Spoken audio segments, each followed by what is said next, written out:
Hi, everybody. Welcome back to the MetaStellar YouTube channel. My name is Maria KOROLOV. I'm the editor here at MetaStellar. And today we're here to talk about free, like completely free science fiction and fantasy books to get you through the weekend. These are the top 5 best-selling free spec fic books on Amazon today.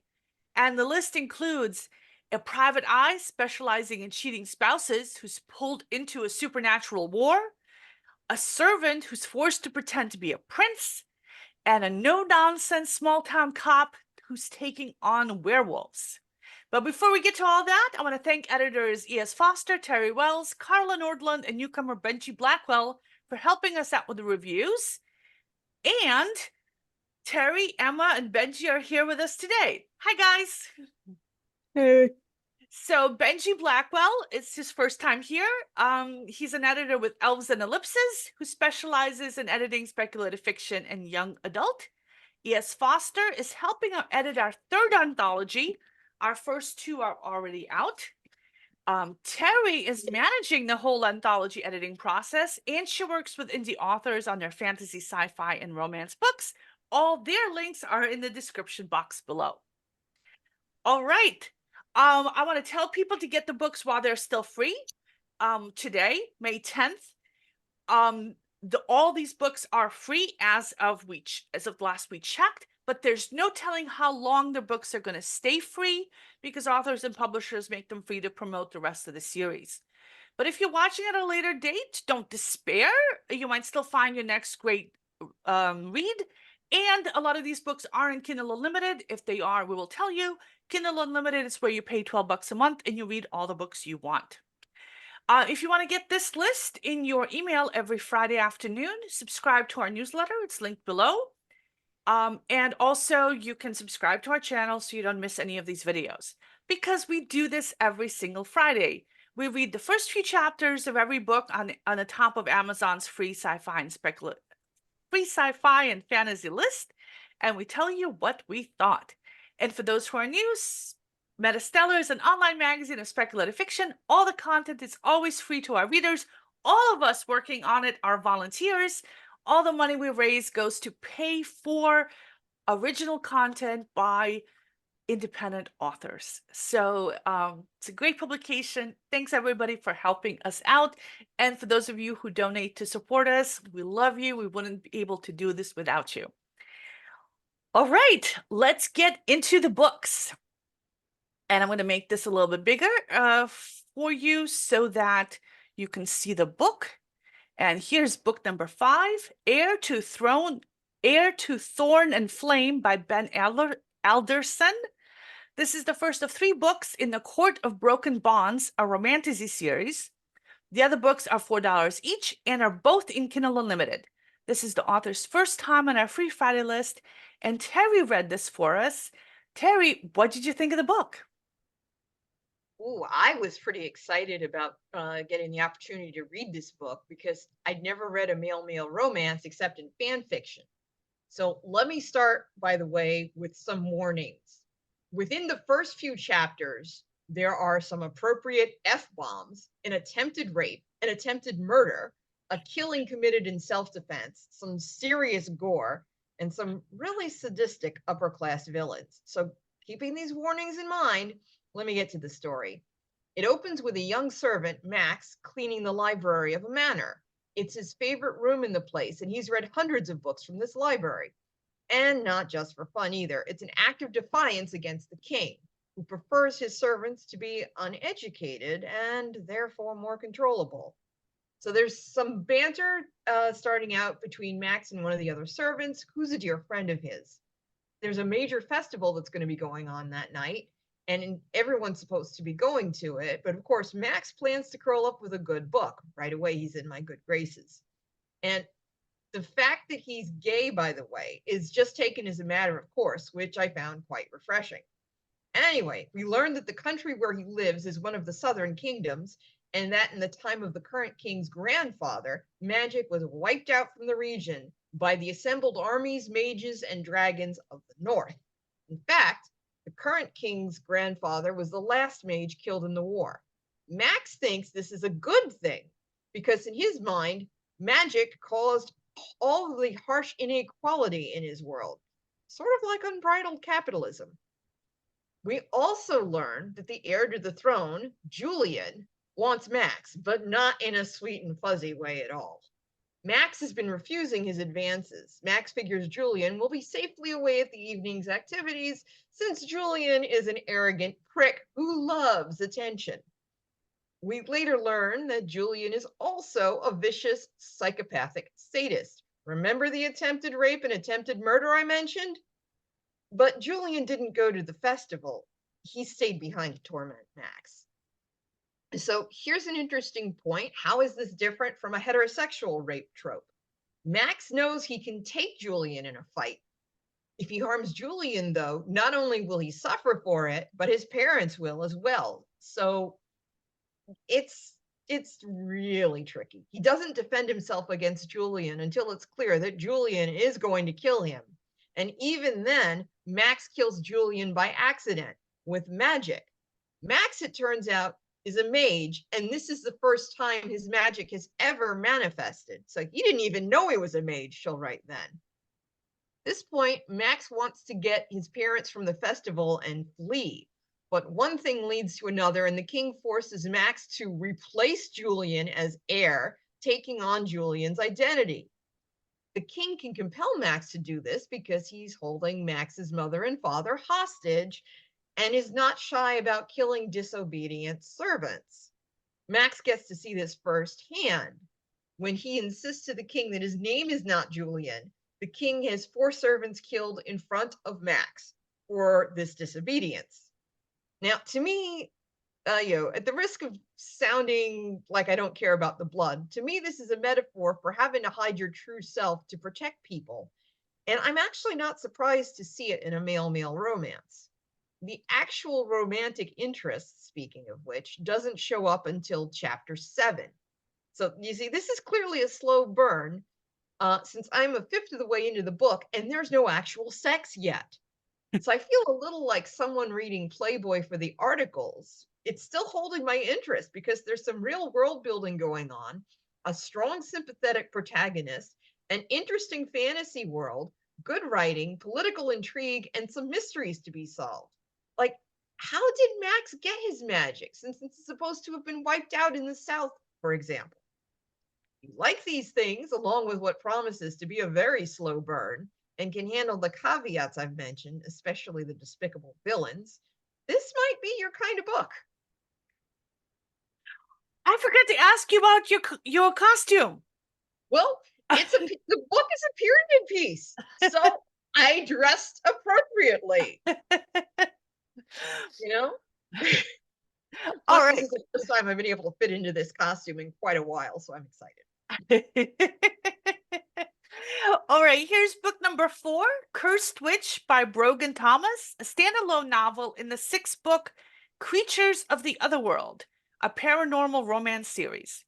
The other books are $5 each, and they're all in Kindle Unlimited. The 6th book is not out yet, but is scheduled for release this coming August and is available for pre-order. This is the author's, the author has been on our list before. We reviewed one of her other books, Cursed Wolf, a couple of years ago, and then we've also reviewed this book previously before. And Carla Nordlund read this for us, and Carla's not here today. So, Terry, you're going to be reading this for us again. Yes. So Carla noted that the 4 books in Creatures of the Otherworld series are all connected but feature different protagonists, which is great because each one can be read on their own. And she starts by saying, Tuesday Larson is a failure in a world populated by witches, shapeshifters, vampires, demons, and more. Magic and power determine everything. But Tuesday is unable to learn even the simplest spells and witchcraft and is constantly outshone by her talented witchy sisters.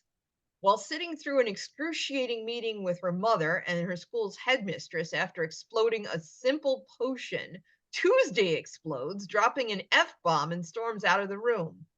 Furious and embarrassed, her mother forces her to drink a non-swearing potion later that night, which is supposed to last only 2 weeks. The next chapter jumps forward to Tuesday as a 24-year-old. Her mother's anti-swearing potion has yet to wear off 8 years later and causes some embarrassing and uncontrollable speech patterns whenever she attempts to swear. She has distanced herself from her family and coven, attempting to live a normal life, although she is still protected by various wards and potions provided to her by her sisters. So when intruders violently attack the wards on her apartment, Tuesday scoops up her rescued pet dragon Daisy and attempts an escape. Brogan Thomas, Carla notes, is a new to her author and just got put on her checkout more list. Tuesday's voice is absolutely hilarious, and Carla notes she's always a sucker for a cute magical pet, and Daisy does not disappoint. Carla meant to only read a couple of chapters, ended up reading 4, and says she's headed back to it as soon as she finishes this review. For anyone like Carla who's looking for funny, cozy fantasy with a strong female lead, I think this is your weekend read. I think I need to check it out too. Me too. This sounds exactly like my kind of book. So does this next one. This next one sounds so much like my kind of book. It is, okay, let me make that bigger so you can see that. There's the book cover. Hell for the Company by Dick Denny is the first of 3 books in the Nick Decker, an urban fantasy series.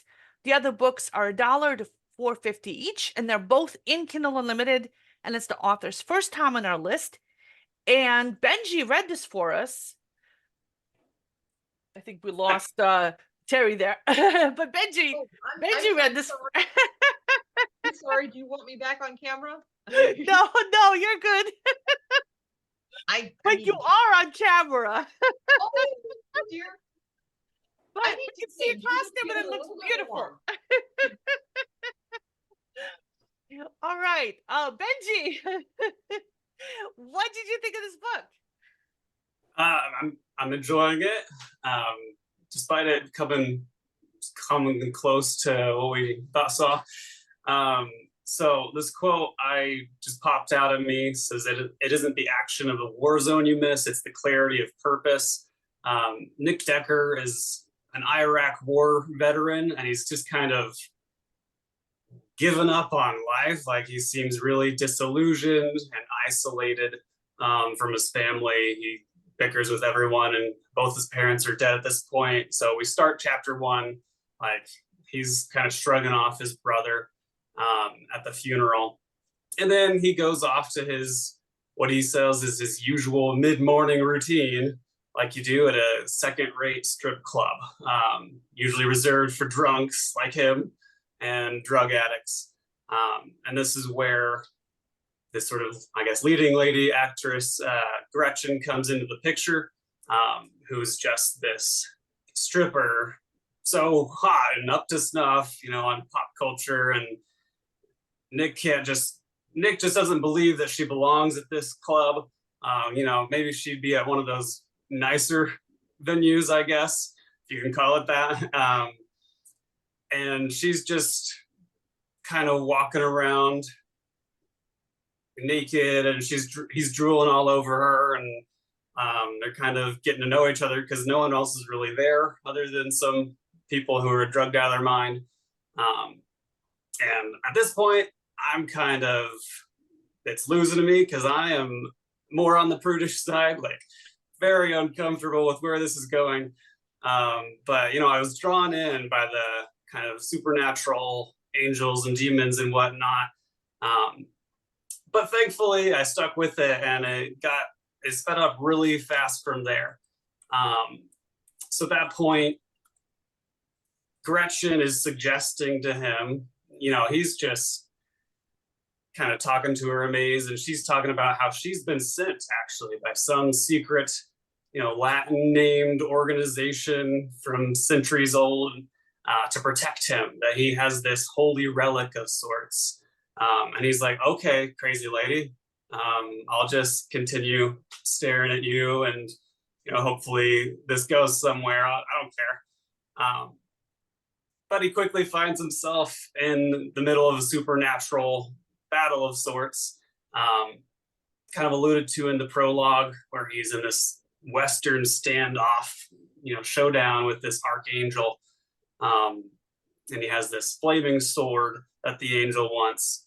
Well, now he's leaving with Gretchen, kind of optimistic about all of that, can't believe his luck, when these guys come and start to harass them and start to attack, and she calls them heaven's hot dogs. I'm assuming it's a play on Hell's Hounds, like they're a biker gang and they're coming after him with like steel bars and just random junk as weapons. But they end up going in a car chase after Gretchen lays down some ancient kung fu fighting on them. And they're in a classical car chase, and at one point he's fighting them off, and the flaming sword just pops into his hands as he's attacking them. So he cuts this guy's head off, not realizing that he even had a sword. He thought Gretchen handed him something to whack at the guy, but he cuts the guy's head off, and he's fully invested. Like, this isn't just some crazy, weird stripper. She is a crazy, weird stripper, but not in that sense. And so he's kind of pulled out of his numb, apathetic life. And it very much feels like the kind of Western like redemption story for this guy's nihilistic, gritty private investigator who, like you said, mostly is looking into some cucked husbands, finding evidence of these wives messing around with other men, and not exactly soul lifting work. But now he's pulled into this showdown, and he's kind of finding meaning and purpose where he didn't have any before. He's, for a private investigator, maybe not the most intelligent. Like, he still thinks this is about this girl, that they're chasing the girl and not him, like she keeps saying, like they want this sword. But he feels this typical masculine instinct of wanting to protect her, and can't get over the fact that this crazy hot lady is into him. So he's going along with it. And I will probably keep reading, hoping that that's as much of the raunchiness that I'll get. It kind of felt like one of those like first episodes of a TV show where they're trying to just get shock value and be edgy, but then the story starts going, and just immediately like interacting with this girl and starting to feel protective over her. Like, he's starting to be more chivalrous. Like, he deliberately doesn't cop a feel at one point. Like, he makes a big deal out of this. And so, I don't know, I'm enjoying it. And if you're into urban fantasies, kind of the modern Western vibe, it does have quite a few consistent like editing errors that might annoy you, but if you can get over that, you'll probably enjoy it. So this sounds to me a little bit like a Dresden Files kind of book. Did you get that vibe from it? I don't actually know the Dresden Files. That's probably a sin. But like Supernatural or yeah. Dresden Files is a lot like Supernatural, where there's a private eye guy, hard-boiled, but he's also a wizard. Don't feel bad, Benji. I've got a friend who's addictively sort of reading the Dresden Files. They are on my to-be-read list, from what I'm hearing of his enthusiastic reaction to it. Yeah. But I haven't gotten there yet myself. Yeah, I really love the book. It's way better than the TV show, which was canceled way too early. Okay, so on to book number 2. Let me pull that up and make it a little bit bigger for you guys so you guys can see it. Here you go. Warped State by Joe Miles, the first of 3 books in The Gifted of Brennex, a space opera series. The other books are $6 and $7, and they're not in Kindle Unlimited. It's the author's first time on our list, and Emma read this for us. Emma, what did you think of this book? Well, I'll start off by saying that compared to what everyone else in this video has just talked about, my story sounds downright normal compared to compared to that. So I'll dive right in. The story begins with this guy named Jason Wilder. He's just returned home to his planet of Brenix from the title. So he is there, he's looking around of all the different alien races that are there. He's at this like spaceport type thing because this takes place in a space opera world where you can travel through different planets, you interact with all these alien races. So it's like standard sci-fi space opera stuff. And despite the lack of quality air, Brenixport is bustling with everybody, but Jason doesn't have time to really think about that. He needs to get his alias, Mason Singh, into action. He finds a group of working class protesters, and he comes upon their leader, Lynn. She also has an alias. That's her alias right there. Recently, she had recruited Jason for the Bernexian Revolution because a while back, an evil corporation called Ravel started throwing out all kinds of weird chemicals onto the planet in some sort of chemical warfare, and it caused a whole host of things like population dramatically declined, everyone got sick, all the resources, like the plant life died out, so it's just left Brenix with this shallow husk of what it once was as a planet.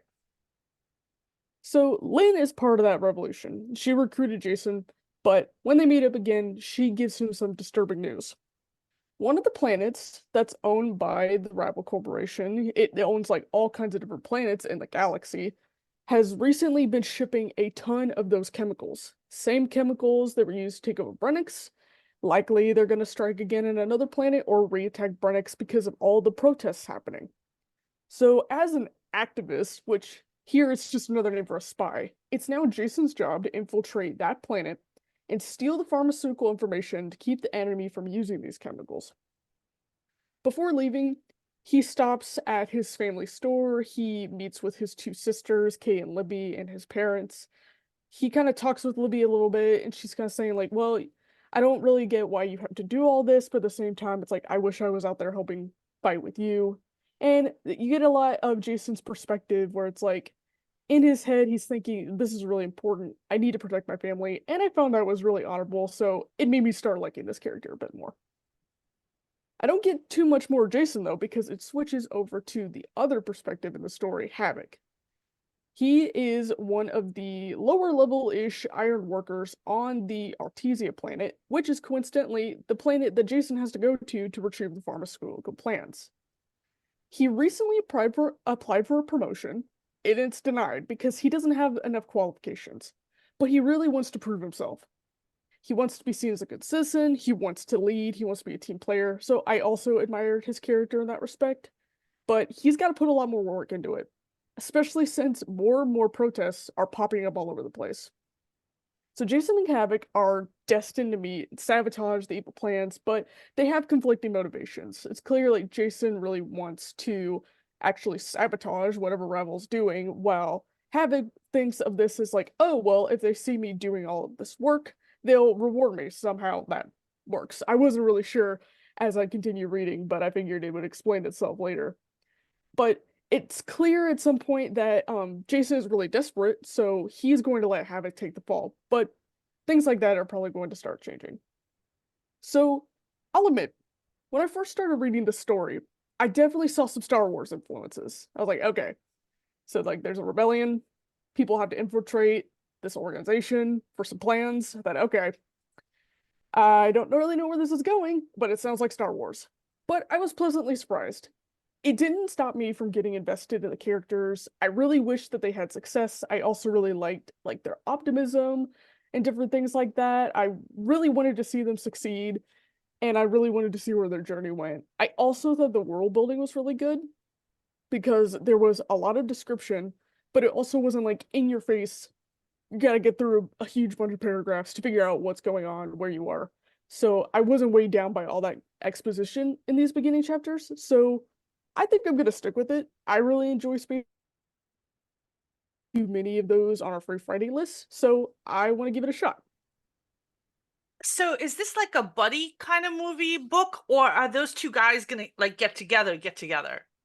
A bunch of people in the reviews were saying it was like male on male, kind of like what Terry's review was like. So I thought, oh yeah, definitely when like eventually, because it seemed like, oh, Jason's desperation isn't going to be desperation for long. He's no longer going to want having to take the fall for him.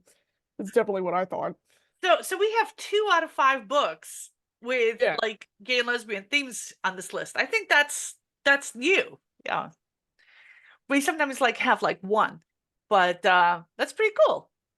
Okay, so before we go on to book number 1 on today's list, I want to thank our supporters, Regina Clark, who just joined our Patreon team, Greg, Lorena, Janet, Sophie, Marie, Alexander, Terrence, Brad, David, Anastasia, and Amira. Thank you guys. You're awesome. We would not be here without you.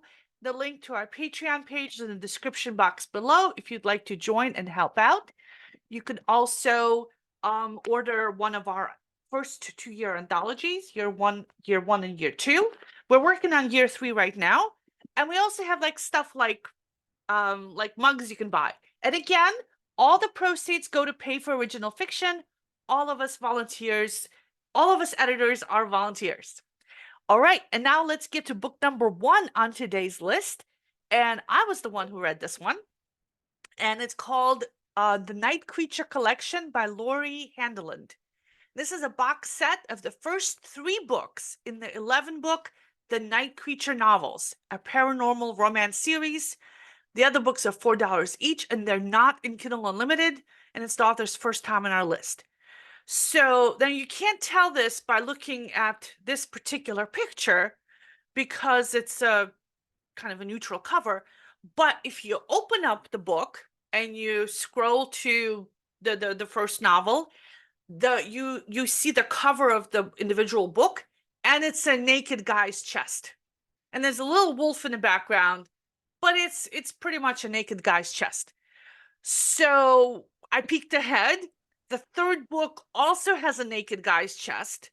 The 2nd book has the naked back of the guy, but you see that he's got a woman's legs wrapped around his waist, and her nails are scratching his back and leaving bloody scratches. So yeah, so it's that kind of series. So I'm warning you ahead of time. And that's not the kind of book I like. I mean, it's not that I'm a prude and I hate sexy times. I'm just saying I hate romance and love and all things good and wonderful, and prefer books full of wanton violence instead. I'm not saying I have issues. I might have some issues. But anyway, keep that in mind when you listen to my review. It may What be about romance with wanton violence? Yes, TERRI, by the way, is the person you want to go to if you want a romance positive approach to reading books, as opposed to my, oh, yuck, mushy stuff approach to books.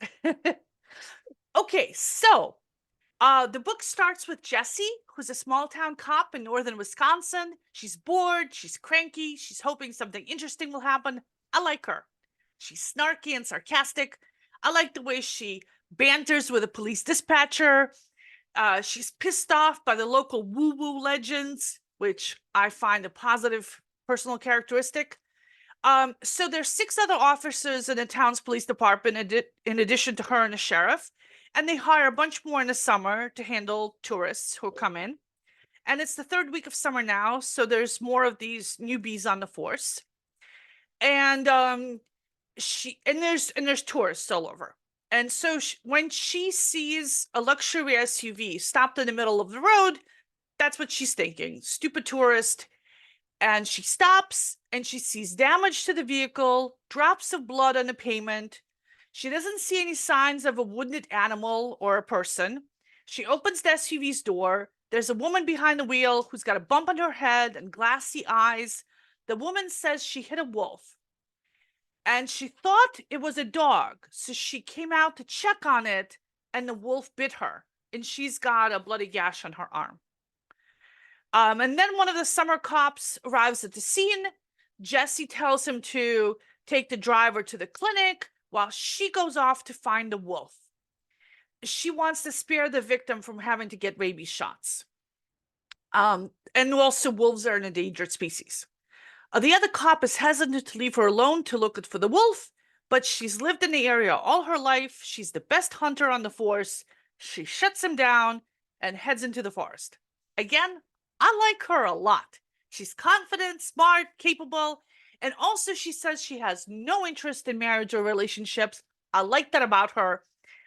But given the picture on the cover of the book, I don't know how long her great attitude's gonna last.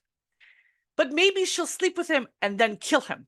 I can hope. Okay, so she follows the blood trail into the woods. It disappears near a log cabin. She walks around the cabin, trying to pick it up, and she finds the blood drops near a bush. There's a rustling from the bush, and somebody comes out from behind it, and it's a hot naked guy. No. Anyway, darn it. Okay, but she feels the same way I do. She's annoyed by the hot naked guy because she's looking for a wolf. And so she ignores how hot he is, and she wants to know if he's seen a wolf running around. And he tells her in a very mysterious way that she's not going to find the wolf.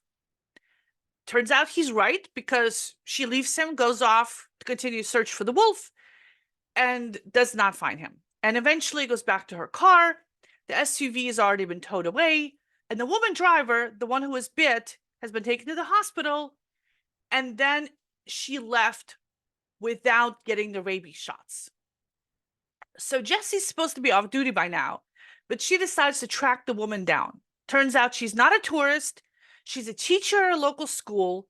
And when Jesse gets to the school, everyone is panicking and running out of the building. She pulls out her gun and goes inside, figuring that it's an active shooter situation. After calling it in, of course, because she's a good cop. She doesn't hear any gunshots, but she does hear crying, and she finds the woman driver from the previous night holding a little boy up in the air. And she's got pink foam coming out of her mouth. Not a good look. And there's someone else on the floor nearby, an adult man, not moving, with blood all around. So Jesse tells the woman to put down the little boy, and instead, the woman moves like she's going to bite the kid's throat. So Jesse shoots her in the head. And then in the next chapter, we find out that it wasn't Jesse who shot the woman. It was the sheriff who'd come up behind her. So I love the start of this book. I like Jesse. I like the dispatcher. I like the way she handles everything that comes at her. She reminds me a bit of Anita Blake in Lauren Hamilton's Anita Blake Vampire Hunter series, but the early books, before Anita got too busy with all the boyfriend drama to actually have time to hunt any vampires. And I love the early books, the early Anita Blake books. So I know I said this isn't my thing, but I'm going to be sticking with this book this weekend. I like Jesse. I like the writing style. I like the pacing. And I love the whole police procedural feel. So yeah, that's my story, and I'm sticking to it. Okay, so that's it for today's Free Friday list. I want to thank everybody for joining me here today. Emma and TERRI and BENJI, thank you for being here.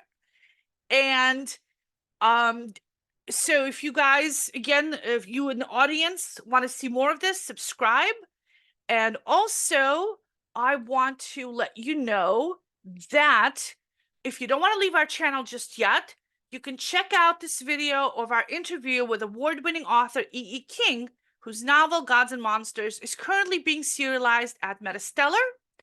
And our interview with the author is up, and the recording of the author reading the first installment of the book is up. So hopefully it's on the screen in one of these two places, so you can click on it and check it out.